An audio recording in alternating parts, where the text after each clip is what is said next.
So today we're going to be talking about quantification, which is a measurement of the relative afferent pupillary defect. And you should watch the video on RAPD. But the thing about an RAPD in its basic form is it's relative. It's in the afferent pathway. And as you know, the afferent pathway begins in your retina, optic nerve, the chiasm. And it doesn't end there. It comes off the optic tract and goes to the midbrain at the pretectal nuclei, and then it becomes the efferent pupillary pathway at the Edinger-Westphal nucleus, which of course is carried on the third cranial nerve.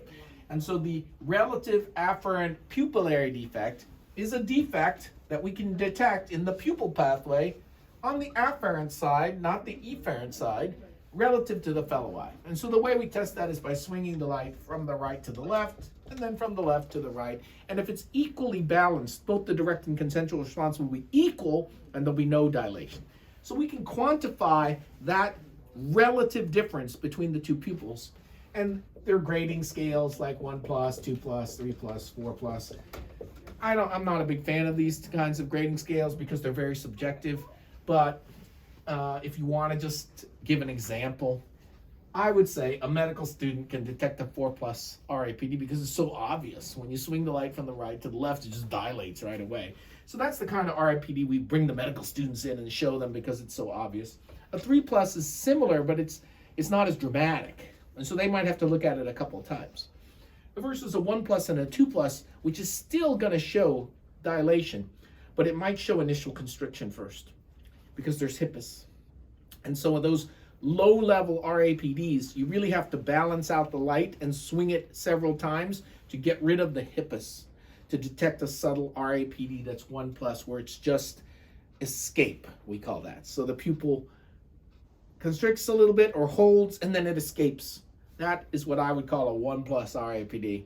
That one might be missed by a resident. A 2+ is probably not going to be missed by a resident. So I would say 4+ medical student, 3+ resident detects it, 2+ third-year resident can detect it, 1+ the fellow or the faculty member can detect it. And that quantification occurs if we have filters. So we have log unit neutral density filters that can be used to measure these RAPDs. So a 0.3 log unit neutral density filter, 0.6, 0.9, 1.2, etc. And you can stack them up and make a 1.8 by combining two of these together.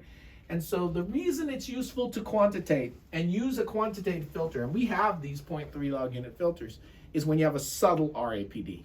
So it's at the border of where a fellow or faculty member might be able to detect it. There's trace escape, or there's question mark RAPD.